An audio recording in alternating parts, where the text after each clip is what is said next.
अस्सलाम वालेकुम and welcome to the show behind the wicket with Moin Khan. मैं हूं आपका होस्ट फैसल इलियास। पाकिस्तान की टीम सिलेक्ट हो चुकी है, 16 रुकनी टीम जिसने बहुत इंपॉर्टेंट टूर करना है आयरलैंड और इंग्लैंड का। और हमारे साबिक कप्तान, साबिक प्लेयर इंजमामुल हक साहब जो अब चीफ सेलेक्टर हैं पाकिस्तान के, 120 टेस्ट मैचेस खेले पाकिस्तान के लिए और बड़ी उम्मीदें थी हमारी कौम को उनसे कि टीम मेरिट पे सेलेक्ट होगी और उन्होंने अपने हिसाब से मेरिट पे सेलेक्ट भी की है टीम। और उन्होंने स्पेशली 16वां प्लेयर भी सिलेक्ट किया और अपने भांजे को भी सिलेक्ट किया उन्होंने, इमामुल हक को। सो इस सिलेक्शन को लेके जो बहुत ही ज़्यादा बर्निंग टॉपिक रहा है पिछले 1-1.5 हफ्ते में, उसके हवाले से बात करेंगे और देखेंगे कि कितना मेरिट पे सिलेक्ट हुई है टीम, कितना इंजमामुल हक साहब, मिकी आर्थर साहब, सरफराज साहब उनके अपने वादों पे पूरा उतरे कि मेरिट के हिसाब से टीम है। सो हमारे साथ इन सब पे बात करने के लिए पाकिस्तान के साबिक कप्तान, one of my favourite cricketers, Moin Khan sahab. Moin साहब बहुत शुक्रिया आपका शो पे होने के लिए। मोइन भाई एक पैकेज देख लेते हैं फिर डिटेल में बात करते हैं। मेरे ख्याल से आई थिंक इसका जवाब सिलेक्शन कमेटी ही आपको दे सकती है। चीफ सिलेक्टर इंजमामुल हक ने कहा कि सिलेक्शन मेरिट पर हुई, फवाद से बेहतर खिलाड़ी नेट्स में देखे। दूसरी जानिब मिकी आर्थर कहते हैं कि वहाब रियाज ने 2 सालों में कोई मैच नहीं जितवाया, टीम में वही रहेगा जो परफॉर्म करेगा। और राइट, टीम में वही रहेगा जो परफॉर्म करेगा। मेरिट पे टीम सेलेक्ट हुई है। व्यूअर्स, आपको भी मौका है हमसे बात करने का, इस टॉपिक पे मोइन खान साहब से बात करने का। मोइन भाई से पूछते हैं, सबसे पहला सवाल मोइन भाई आपसे ये है कि ये जो 3 करता धरता है हमारी टीम के, मिकी आर्थर जो प्लेयर्स को उड़ाने के लिए मशहूर हैं, इंजमामुल हक जो बड़ा अच्छे से जवाब दे रहे हैं, हम देख रहे हैं कि मेरिट पे टीम सेलेक्ट हुई है, उनके हिसाब से फवाद आलम जो 54 के एवरेज से खेलता है उससे बेहतर इमामुल हक है जो 30 के एवरेज से खेलता है। और सरफराज जो हमारे कप्तान है, he is a new captain for this format specially. आपको लगता है ये जो टीम सेलेक्ट हुई है इन तीनों के बाहमी मशवरे से और मेरिट पे सेलेक्ट हुई है? देखिए, टीम जब सेलेक्ट होती है तो ऐसे ही होता है, बाहमी मशवरे से होती है और किसी की इंटेंशन किसी के लिए होती है। तो जब टीम सेलेक्ट हो जाती है तो वो फिर एक यूनिफॉर्मिटी होती है, मेरिट बन जाता है। ऑफ कोर्स ऐसा होता है और कहीं कहीं कॉम्प्रोमाइज़ आपको करना पड़ता है उसके अंदर, और टेक्निकल ग्राउंड्स पे ही बेसिकली कॉम्प्रोमाइज़ करता है और अपने फ्यूचर प्लान्स को देखते हुए आप कॉम्प्रोमाइज़ करते हैं। जहाँ तक टीम की बात है, सिलेक्शन की बात है, मेरा ख्याल है कि सरफराज थोड़े से मुझे ज़रूर नज़र आए। कहना चाहिए कि बैक सीट स्लाइडली, बिकॉज के नए कैप्टन हैं इस फॉर्मेट के अंदर, स्पेशली प्रीवियसली हम सीरीज़ हारे थे श्रीलंका से, तो वो अपनी टर्म्स को मनवाने के उस मोड में नहीं थे मेरा ख्याल है। मे बी थोड़ा सा फवाद के ऊपर थोड़ा सा सॉफ्ट कॉर्नर में भी उनके लिए उनके दिल में हो और उन्होंने इवेंचुअली मीडिया रिपोर्ट से भी हमें पता चला है कि उन्होंने मेंशन किया। लेकिन चूँकि इंजमामुल हक शायद उनकी फेवर में नहीं थे, और क्यों नहीं थे ये मुझे समझ से मेरे तो बाहर है बहरहाल, बिकॉज के कंसिस्टेंटली फवाद ने रन्स किए और डोमेस्टिक क्रिकेट में रन किए। तो आई थिंक यहाँ पे सिलेक्शन कमेटी को चाहिए था कि अपनी डोमेस्टिक क्रिकेट को आप वेटेज देते। आपने नो डाउट साद को सिलेक्ट किया, उस्मान सलाउद्दीन को सिलेक्ट किया, इमाम को सिलेक्ट किया, तो आप एक ऐसे सीनियर प्लेयर को भी सिलेक्ट कर सकते थे in absence of Misbah ul Haq and Yunus Khan. और आप उन कंडीशंस के अंदर खेलने जा रहे हैं जहाँ पे आपके यंगस्टर्स आपको पता है कि स्ट्रगल कर सकते हैं, चांसेस ज़्यादा हैं, नहीं भी करते, क्लिक कर जाते हैं, गुड इनफ। बट परसेप्शन यही होता है एज ए क्रिकेटर सबका कि यार स्ट्रगल करते हैं आप इंग्लैंड में जब भी जाते हैं, और इस वक्त जो कंडीशंस है लाइक आयरलैंड या इंग्लैंड में आप समर के फर्स्ट हाफ में जा रहे हैं जहाँ पे पिचेस थोड़ी मॉइस्चर्ड होंगी, सीमिंग होगी, डिफिकल्ट सिचुएशन होगी, तो यहाँ पे ज़्यादा यंगस्टर को डालना कोई समझदारी नहीं है। आई थिंक जो भी हो गया तो हो गया, लेकिन होना नहीं चाहिए था। फवाद की बड़ी परफॉर्मेंसेज हैं और हम कॉन्स्टेंटली देख रहे थे कि मीडिया में एक सपोर्ट थी फवाद के लिए, आम पब्लिक में एक सपोर्ट थी। तो आई थिंक इस जगह पे अगर चीफ सेलेक्टर ये डिसीजन लेते और उनको टीम में रखते तो अप्रिसिएशन मिलनी थी उस चीज़ के ऊपर। सही बात है। आई डोंट नो क्या वजूहत हुई और क्यों नहीं सिलेक्ट किया गया एट दी एंड। नेचुरली ये आपको सिलेक्टर ही बता सकते हैं, सिलेक्शन कमेटी और उसके चेयरमैन और मेंबर ही बता सकते हैं, बट सिलेक्ट किया जा सकता था। कोई ऐसी बात नहीं है कि ना सिलेक्ट किया जाए या बिल्कुल ही। उनका स्टांस, उनका खेलने का अंदाज एक डिफरेंट है। आई थिंक मिकी आर्थर ने भी जो बात की है, इंजमाम ने बात की, उससे अच्छे साद अली हैं, ज़रूर होंगे साद अली, देखने में बहुत अच्छे लगते हैं, उन्होंने रन्स भी किए हैं, बट फवाद आलम बहुत गट्सी प्लेयर है। Yes. एट दी एंड हमें स्टाइल नहीं चाहिए, हमें परफॉर्मेंस चाहिए। Yes. तो परफॉर्मेंस ही रिक्वायर्ड होती है, तो उस चीज़ को देखना चाहिए। लोग भूल जाते हैं कि यार उसका स्टाइल अच्छा नहीं है, वो खेलता है ऐसे, वो बल्ला सही नहीं पकड़ता, टेक्निक नहीं है उसकी टेक्निक नहीं है। रमीज राजा से भी मैंने स्टेटमेंट उनका सुना कि वो कह रहे हैं जी उसकी टेक्निक नहीं है। तो टेक्निक तो उनकी भी नहीं थी। हाँ। टेक्निक तो बहुत से बड़े बड़े लेजेंड्स की नहीं थी। सही बात, ठीक है ना।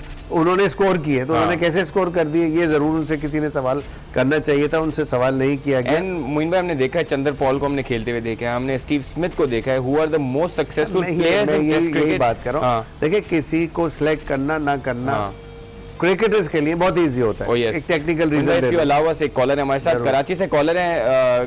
Can you tell us your name और सवाल पूछेंगे भाई। आमिर साहब क्या सवाल है आपका? सर मेरा फवाद आलम के हवाले से सवाल है। जी जी पूछें। अस्सलाम वालेकुम मोइन भाई। जी वालेकुम अस्सलाम आमिर। मोइन भाई मैं कराची का रिहायशी हूँ, मैं फवाद आलम के हवाले से सवाल करना है। करें, हम उसी के लिए बात कर रहे हैं इस वक्त। सर असल में मैंने अभी भी टीवी ऑन किया है। कोई बात नहीं, आप पूछिए।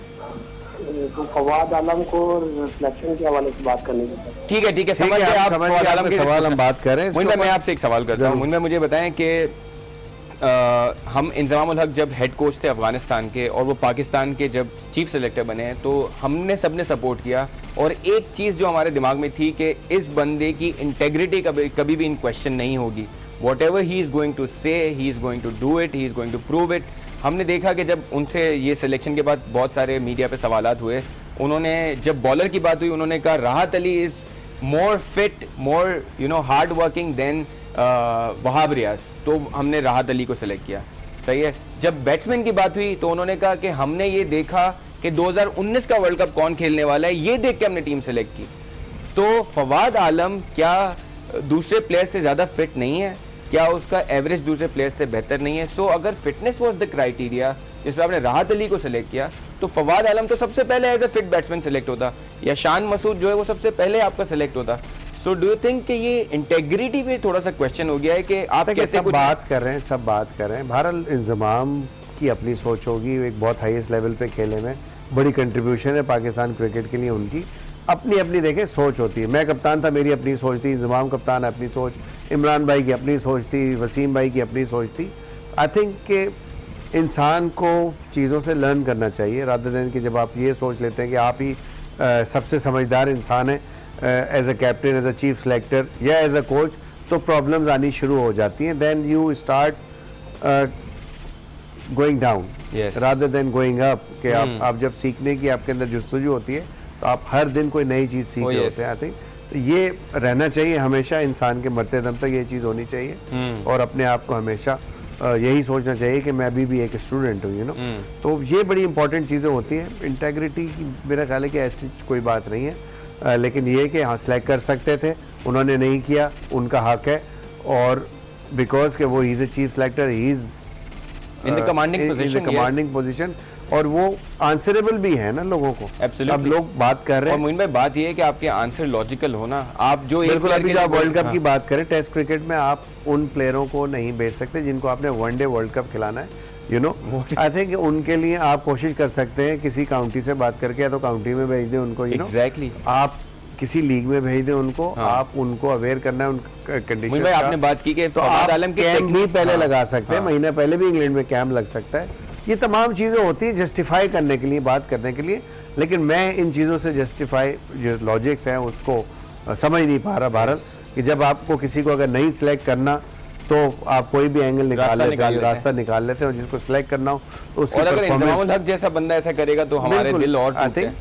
देखिए क्रिटिसिज्म इस वजह से भी ज्यादा हो रहा है, जाहिर सी बात है कि इमाम को उन्होंने सिलेक्ट किया है, तो इमाम कोई ऐसा नॉन डिजर्विंग प्लेयर नहीं है, वो डिजर्विंग प्लेयर ही है, वो टैलेंटेड प्लेयर है, that's no doubt. Moin bhai, do you think he is talented or he is deserving for test cricket for Pakistan right now? Well, he scored a lot, like 800-900 run उन्होंने पिछले season में average से खेल रहे हैं पाकिस्तान में, but एक young तो है ना, तो आप उसको खिला सकते हैं, चांस ले सकते हैं भाई। मोइन भाई एक ब्रेक पे जाना है, वापस आते हैं व्यूअर्स, हम अपनी इसी डिस्कशन को कंटिन्यू करेंगे। आपके पास भी मौका है मोइन खान साहब से बात करने का, हमारे नंबर्स जो हैं वो स्क्रीन पे डिस्प्ले होते हैं। हम आपसे मिलते हैं एक ब्रेक के बाद।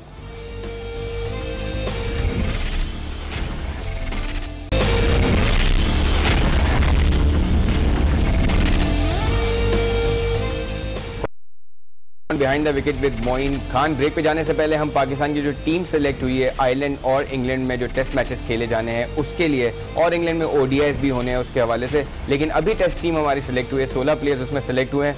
हमने बहुत सारी बातें की पिछले सेगमेंट में जो सिलेक्शन के फ्लॉज हैं उसके हवाले से, और फवाद आलम पे हमने बहुत डिटेल में बात की, लेकिन कुछ प्लेयर्स हैं who have got the chance to become test players. Fakhar Zaman, Faheem Ashraf, these are very good players. बड़ा अच्छा साइन है। सो जहाँ हम नेगेटिव बातें कर रहे हैं वहाँ ये अच्छी चीज़ें भी हैं।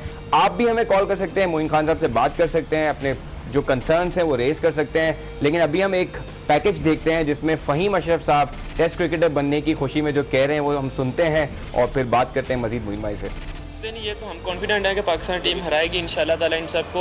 और टारगेट तो इंसान का यही होता है कि मैं जहाँ भी जाऊँ अपने मुल्क का, अपने घर वालों का नाम रोशन करके वापस आऊँ। इंसान की जब क्रिकेट स्टार्ट करता है तो इंसान की यही ख्वाहिश होती है कि मैंने टेस्ट प्लेयर बनना है, जो कि ये आसान नहीं है कि इतनी आसानी से इंसान टेस्ट प्लेयर बन जाए। डोमेस्टिक क्रिकेट में आपने देखा होगा कि हम 4 डे खेलते हैं, वहाँ पे परफॉर्मेंस है। इंटरनेशनल में अभी तक नहीं हुई, लेकिन कोशिश है। अभी आपने देखा होगा कि इधर जितनी भी हमने प्रैक्टिस की है तो सभी कंडीशन हमें मोस्टली वहाँ जैसी मिली। टेस्ट में मेरा नाम आया है, जैसे बाकी फॉर्मेट परफॉर्मेंस दे रहा हूँ तो इंशाल्लाह इधर भी परफॉर्मेंस। और right, very good allrounder Faheem Ashraf. Moin भाई, एक कॉलर हमारे साथ है, फ़हीम अशरफ से हम बात करते हैं। It's a good sign that he has become a test cricketer. हमने देखा है बहुत एफर्ट मारते हैं, 140 केस प्लस की बॉलिंग पेस पे करवाते हैं, which is a very good sign. एक कॉलर हमारे साथ, कौन साहब हैं, क्या सवाल है भाईजान? वालेकुम अस्सलाम। वालेकुम अस्सलाम। मेरा नाम आपको फारूकी है, मैं कराची से बोल रहा हूँ। सबसे पहले मैं मोइन भाई को इतना फैंटास्टिक प्रोग्राम शुरू करेंगे। सेकेंड मेरा सवाल ये है कि मोइन भाई ने बड़ा अच्छा सिस्टम ये किया कि मास्टर होता है इंजीनियर और अर्ली में। मैं ये कहता हूँ कि हक जो है वो बड़ा लेजेंड क्रिकेटर है हमारे। पहला तो ये समझते हैं कि इंतजाम जैसे लेबर का बनना और के अंदर उसी टेक्निक पर बात कर सकता है कि वो 64 का एवरेज रखते हैं। सेकेंड कैपेबल है ना कि वो जब हमारे यहाँ के इंतजाम और जैसे लोगों के दरमियान में कि कौन सा क्रिकेटर सिलेक्ट होना चाहिए और कौन सा क्रिकेटर नहीं, क्या ये पाकिस्तानी क्रिकेट के साथ जाती नहीं?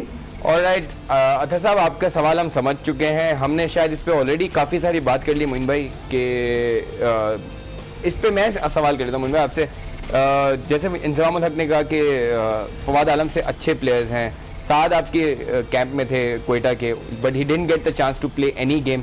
डू यू रियली थिंक कि वो बेहतर प्लेयर हैं फवाद आलम से? नहीं, बेहतर तो प्लेयर हैं, बिल्कुल हैं, अच्छे हैं, बट देखें आप मुवाज़ना ऐसे नहीं कर सकते जब तक आप किसी को खिलाएंगे। फवाद टेस्टेड प्लेयर हैं। फवाद ने बहुत टाइम पाकिस्तान के लिए अच्छा परफॉर्म भी किया और डोमेस्टिक में बहुत कंसिस्टेंट है as compared to other cricketers, चाहे वो साद हो या और क्रिकेटर्स हो, उस्मान सलाउद्दीन हो। आई थिंक कंसिस्टेंट बहुत ज़्यादा है। सही है। मैं जो बात करता हूँ उनके स्टाइल की बात कर रहा था। कोच ने भी ये बात बोली कि उससे बेटर प्लेयर्स हैं हमारे पास। डेफिनेटली आप फ्यूचर ज़रूर देखते हैं, but at the same time जहाँ पे आपके 2 सीनियर प्लेयर्स की एब्सेंस है आपकी टीम में, मौजूद नहीं है मिसबा और यूनुस, और इन कंडीशंस में आप खेलने जा रहे हैं तो आप इतने ज़्यादा, मैं भी पहले भी कह चुका हूँ कि यंगस्टर नहीं डाल सकते, यू नो। तो ये बहुत ही अच्छा, मैं अपने पर्सनल पॉइंट ऑफ व्यू दूं, मुझे बड़ा इजी लगता है। आपकी बात से मैं ये एग्री करूंगा कि बैठ के बातें करना बड़ा आसान होता है, लेकिन you know looking at it from you know a bird's eye view, ऐसा लगता है कि अब आपके पास बड़ी चॉइसेस हैं फॉर सिलेक्शन। टेस्ट क्रिकेट आपकी वैसे ही कम है और आपको पता है कि कौन सी टेस्ट क्रिकेट की सीरीज आनी है, उसमें फवाद आलम जैसे प्लेयर्स को सिलेक्ट करना आसान है बिकॉज आपके पास फ़खर जमान और ये प्लेयर्स के पास बहुत अपॉर्चुनिटी है लीग्स में, PSL में, ODIs में, T20 इंटरनेशनल्स में। सो आपको फवाद आलम जैसे प्लेयर को ट्राई एंड टेस्ट करना ईजी हो जाता है। बिल्कुल, ये सिचुएशन आई थिंक ऐसी थी कि देखें अगर वो सिलेक्ट होते, वो परफॉर्म करते तो नेचुरली अप्रिसिएशन उनको भी मिलती selection committee. It was a difficult series, it was a difficult series और because he was very consistent throughout, like last one day championship जो अभी कराची भाई एक और चीज आपसे मैं बोलूं, I am sorry I am asking so many questions in one time. एक चीज आप देखें कि एक प्लेयर को आप इतना अच्छा एवरेज वाला प्लेयर उसको आप 25 के स्क्वाड में बुलाते हैं आफ्टर सो लॉन्ग, एक डेकेड से वो बंदा हार्ड वो कर रहा है, हार्ड वर्क कर रहा है फील्डिंग में, क्रिकेट में। अभी भी उन्होंने ये कहा कि मेरा काम है परफॉर्म करना, सो ही इज सो गुड। उसको आप 25 के सिलेक्शन उसमें बुलाते हैं सेशन में, उसके बाद आप उसको नहीं सेलेक्ट करते, तो आप ये मैसेज दे रहे हैं कि आपकी डोमेस्टिक की performances mean nothing to the board. I think देखें वेरी अनफॉर्चुनेट, सबसे जो अच्छी और खुशी की बात यह है कि Fawad is so positive. Yes. मैंने कोई भी नेगेटिव स्टेटमेंट, गुड साइन कि he is been always positive and he is just trying to focus on the game और अपना परफॉर्म करता और रहता है। अपने व्यूअर्स को बताते चलूं कि you know? मोइन भाई के ये कमेंट सिर्फ स्क्रीन के लिए नहीं है, ऑफ स्क्रीन और हमारे जो ये जज्बाती सवाल फवाद आलम के लिए आ रहे हैं वो भी मोइन भाई के जो पॉइंट्स हैं जो वो ऑफ कैमरा भी हमें बताते हैं, ये भी हमारे ये सारे कमेंट्स हैं। यू कैन आई थिंक वो बहुत ही पॉजिटिव इंसान है, तो मेरा नहीं ख्याल है कि उसकी कोई क्रिकेट खत्म हो गई है और सारे स्टेटमेंट में यही बोल रहा है कि आई एम रेडी और मैं भी यही उनको मशवरा दूंगा कि रेडी रहें। इंग्लैंड का बड़ा मुश्किल टूर है, कोई भी प्लेयर अनफिट होके भी आ सकता है और फवाद जा सकते हैं, यू नो। और बहुत सी ऐसी एग्जांपल्स हैं, मिसबा उल हक का लेट आना पाकिस्तान टीम में और फिर इतने अरसे रहना टीम में, कप्तान बनना, टॉप कैप्टन बनना पाकिस्तान के लिए। आई थिंक ये सब तमाम चीज़ें हार्ड वर्क जब आप कर रहे होते हैं तो अल्लाह ताला की तरफ से रिवॉर्ड भी आपको मिलते हैं। नो मैटर व्हाट, आपकी मुश्किलात ज़रूर आती हैं लेकिन आपके लिए कुछ अच्छा ही लिखा होता है। आई थिंक उनको थोड़ा सा पॉजिटिव ही रहना चाहिए और वेट करना चाहिए कि उनको मौका मिलेगा और यकीनन वो परफॉर्म करेंगे जैसे प्रीवियसली करते रहे। तो ये मौका था सिलेक्ट करने का, नहीं हुए, लेकिन मुझे उम्मीद है और मुझे ऐसा लग रहा है कि कुछ ऐसी सिचुएशन बनेगी और फवाद को भेजना पड़ जाएगा। मोइन भाई, एक selection which is a very big surprise for a lot of people और क्रिकेट एक्सपर्ट्स को भी is Fakhar Zaman. I am personally not surprised, you have to give chance to such players जो यू नो अनऑर्थोडॉक्स खेलते हैं। मेरे हिसाब से Fawad Alam is also unorthodox because जिस तरह वो क्रीज पे मूव करते हैं बॉलर के लिए हमेशा मुश्किल होता है कि किस जगह बॉल करानी है। So do you think it's a surprise call to put Fakhar Zaman in the team? Well it can be because कि उनका प्रीवियसली कोई ऐसी फर्स्ट क्लास की बहुत बड़ी हिस्ट्री नहीं है कि उन्होंने आउटस्टैंडिंग परफॉर्मेंस की है and selecting him for the test matches I am also surprise. मैं एक्सपेक्ट नहीं कर रहा था कि इस फ़खर को, बट जो प्लान मैंने सुना है और जो कप्तान कह रहे हैं कि उनको लोअर डाउन दी ऑर्डर खिलाएंगे, तो आपके पास lower down the order already Faheem Ashraf को भी आपने सेलेक्ट किया as an allrounder. He is also a left hander batsman who can bat with command, like वो बॉलर्स को पढ़ता है, लाइक वो हिटे मारता है, यू नो। तो आपके पास वो मौजूद था, तो going with Fakhar Zaman at number 6 it was better choice कि आप फवाद आलम को वहाँ पे सिलेक्ट कर लेते या उस्मान की जगह भी आप सिलेक्ट कर सकते थे। उस्मान, नो डाउट उस्मान भी एक अच्छे प्लेयर है, उन्होंने भी डोमेस्टिक में काफ़ी परफॉर्म किया हुआ है, लेकिन फ़खर के ऊपर मैं सरप्राइज हूँ वाकई कि फ़खर को अगर आप सिलेक्ट कर रहे हैं तो फिर लोअर डाउन दी ऑर्डर उनको 6 नंबर पे सिलेक्ट कर रहे हैं। May be one of the reason कि उस टाइम पे नया बॉल आता है, you know, so as an opener in one day or T20 he got the exposure of playing a new ball। Over हम खेल चुके होंगे कि you never know, हो सकता है, बट एक स्ट्रैटेजी होती है। तो आई मीन देखिए, आप अपनी स्ट्रैटेजी जब एक माइंड में बनाते हैं उसी के ऊपर टीम कंपोज करते हैं, तो आप तो अच्छा सोच के ही करते हैं ना। वो अलग बात है कि टीम 100 रन पे आउट हो जाए, 200 रन पे आउट हो जाए या नए बॉल की बारी ना आए, यू नो, तो ये तमाम चीज़ें अजम्पशंस होती हैं, बट आप फोर्सी करते हुए अपनी टीम को सिलेक्ट करते हैं। बट अगेन आई थिंक कुछ है सरप्राइजेस सिलेक्शन के अंदर। अच्छा मोइन भाई, एक हमारे जो इतना बड़ा स्टाफ है उसमें बहुत सारे लोग हैं जो which have been part of the team for so long. उसमें हम अजहर महमूद को देखते हैं, ग्रांट फ्लावर को देखते हैं। हमने देखा है कि हमारी बैटिंग में टेक्निक वाइज कोई खातिर खा चेंजेस नहीं आए, हमारे जो प्रॉब्लम्स हैं वो चले आ रहे हैं। बॉलिंग की स्पेशली बात की जाए तो जहाँ ये बड़े बड़े लोग सिलेक्शंस करते हैं वहाँ इन बड़े बड़े लोगों का काम ये भी है कि प्लेयर्स की बैकअप तैयार करें। हमने देखा Yasir Shah is one player, जिस तरह मिकी आर्थर ने नहीं जीता है, आई मीन वहाब ने नहीं जीता है, तो मेरे ख्याल में सिर्फ यासिर शाह ही है जिसने मैचेस जिताए हैं, पेसर्स में से किसी ने नहीं जीता है। और हमने देखा है कि पूरी दुनिया में जो स्पिनर्स हैं हैव बीन वेरी सक्सेसफुल, चाहे वो शॉर्टर फॉर्मेट हो चाहे लॉन्गर फॉर्मेट हो। हमने देखा है कि लॉर्ड्स के मैच में किस तरह यासिर शाह ने हमें मैच जिताया था। सो किसकी जिम्मेदारी है? हमने देखा है कि इसमें भी सिर्फ एक स्पिनर है हमारे पास, शादाब खान। कौन यासिर शाह का रिप्लेसमेंट क्रिएट करेगा? और अगर अजहर महमूद हैं तो कोई स्पिनिंग एक्सपर्ट नहीं होना चाहिए हमारे पास जो स्पिनर्स भी क्रिएट कर सके हमारे लिए? देखिए, फिर आप बात करेंगे कि विकेट कीपर भी साथ में होना चाहिए, विकेट कीपिंग की कोचिंग के लिए, अच्छा, यू नो, या ओपनर भी एक स्पेशलाइज जॉब है, तो फिर बात आएगी कि एक स्पेशलाइज ओपनर। आई थिंक देखें इस लेवल के ऊपर सबसे पहली बात तो ये है फैसल, कोचिंग नहीं होती, ठीक है, ये जगह है आपने बाहर के लिए, यू नो, मोटिवेट करने की जगह होती है। यहाँ सबको पता है, यहाँ पे परफॉर्म करके लोग आते हैं और यहाँ आने के बाद आपको कंसिस्टेंटली परफॉर्म करना होता है, यू नो। उसमें छोटी मोटी एक आधी कभी कभी गलती होती है, उसके लिए एक ऐसा कोच समझदार जो कि आपको, आपने जो एक पॉइंट बोला उस पर एक सवाल करूंगा फिर ब्रेक पे जाएंगे। आपको कंसिस्टेंटली परफॉर्म करना होता है। 12 टेस्ट मैचेस खेले हैं आपके, कौन है आपके वन डाउन जो आते हैं, अजहर बाबर आजम 12 टेस्ट मैचेस खेले हैं, 25 का एवरेज है।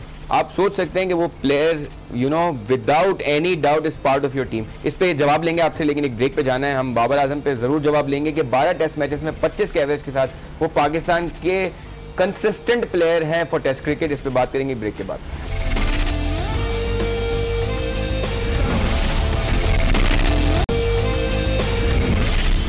Welcome back after the break on behind the wicket with Moin Khan. Break पे जाने से पहले हम बात कर रहे थे पाकिस्तान की टीम की 16 प्लेयर्स की जो सिलेक्शन हुई है आयरलैंड और इंग्लैंड के टेस्ट मैचेस के हवाले से। उसमें हम काफ़ी सारी बातें की हमने। आखिर में हम बाबर आजम पे बात कर रहे थे, जो एक ऑब्वियस चॉइस है हमारे कोचेस, हमारे कप्तान, हमारे चीफ सेलेक्टर के लिए, because he is having very good average by the way. 25 का एवरेज है उनका।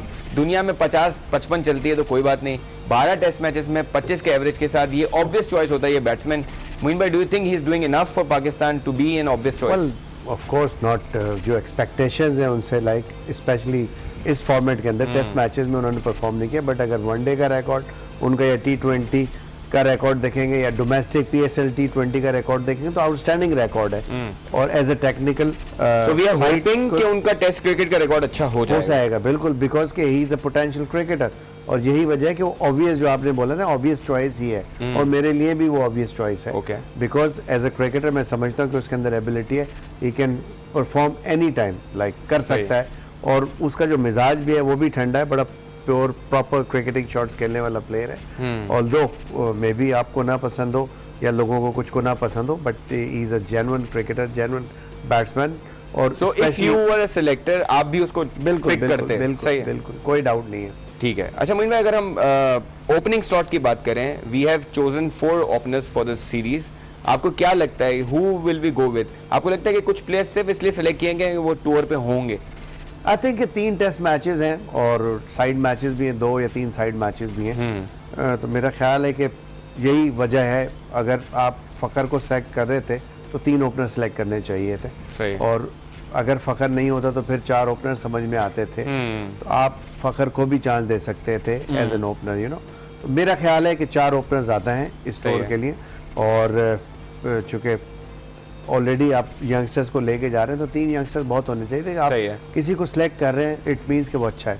जब अच्छा है तो उसको पूरा चांस दिया जाए, उसको 3 टेस्ट मैचेस दिए जाए, उसको खिलाया जाए, एक्सप्लोर किया जाए कि उसके अंदर पोटेंशियल है कि नहीं है। कंडीशंस ये देखनी थी कि इन कंडीशंस के अंदर आपके लिए सूटेबल कौन है, यू नो। तो मेरा ख्याल है कि यहाँ पे यंगस्टर्स का एक टेस्ट होगा इन कंडीशंस के अंदर। इतना आसान टूर नहीं होता न्यू कमर्स के लिए, स्पेशली अनटिल अनलेस के second half of the summer हो, पिचेस अच्छी हो गई हो, ड्राई पिचेस हो, प्रॉपर बैट पे बॉल आ रहा हो, तो आप कर सकते हैं। कुछ प्लेयर हमने देखा है कि न्यूजीलैंड की सीरीज पे वो डर गए थे, मतलब वो इंजरी का बहाना बनाया, उनके MRI हुए तो वो बिल्कुल सही निकले। आप कह सकते हैं दोबारा ऐसा होगा कुछ? बहाना कह लें आप, लेकिन देखिए ऑन ग्राउंड चीज़ें डिफरेंट होती है। आई डोंट नो क्या किसके साथ क्या सिचुएशन रही है, बट स्पेसिफिकली ये पर्टिकुलरली इमाम की बात करें तो उसने पहले डेब्यू पे ही अपने परफॉर्म करके दिखाया था, इसी वजह से उसकी लाइकिंग टीम में बनी है। वो अलग बात है कि वो इंजमामुल हक के भतीजे हैं, तो ये एक एंगल तो चला जाता है उस तरफ, लेकिन वो प्लेयर हैं क्योंकि मैंने पर्सनली खुद उनको देखा हुआ है। PIA से वो स्टार्ट की थी उन्होंने और ग्रेजुअली बिल्डअप करके आज इस मुकाम तक पहुँचे और अपने डेब्यू में भी सेंचुरी की है। प्लेयर तो वो है, सिलेक्ट होना चाहिए था नहीं होना चाहिए था वो secondary, you know, it's a separate question. But जो फॉर्मेशन बनी है ना टीम की, उससे मैं सही है इतना ज्यादा इतना नहीं खुश नहीं। अच्छा, क्योंकि 4 ओपनर्स ले लिए आपने और फिर फखर जमान को, वो भी ओपनर ही है बेसिकली। अभी तक सारे फॉर्मेट्स में ओपनर नहीं आप उनसे करा रहे हैं, और यहाँ पे आप नंबर 6 पे जो है वो अपने प्लान्स में उनको नंबर 6 पे ऐसा बनाया जहाँ पे आप फवाद आलम को सिलेक्ट कर सकते थे, जो कि एक ट्राइड एंड टेस्टेड प्लेयर है उन नंबरों का। सही है। अच्छा मोइन भाई, ये बड़ी अच्छी बात है कि आप हमारे शो पे हैं और आपका ही शो है, सो हम जितना भी गुस्से में हो, you bring us down to the normal temperature. और आपकी बात सही है कि the team has been chosen and we have to support the team that we have selected, और हमें उम्मीद करनी चाहिए कि जो यंगस्टर्स सेलेक्ट हुए हैं वो पाकिस्तान का नाम रोशन करें। बिल्कुल बिल्कुल। The only reason why we are you know firing enough is because कुछ प्लेयर्स के साथ हम सोचते हैं कि नाजायज़ हुआ है, बट आपकी बात अगेन बिल्कुल सही है कि फवाद आलम की क्रिकेट खत्म नहीं हुई है, he will get the chance to play again. और भी बहुत सारे प्लेयर्स की जो क्रिकेट है वो ख़त्म नहीं हुई है, they will get the chance to play again. लेकिन एक मुद्दा है, एक इशू है जिस पे ज़रूर बात करेंगे मोइन भाई।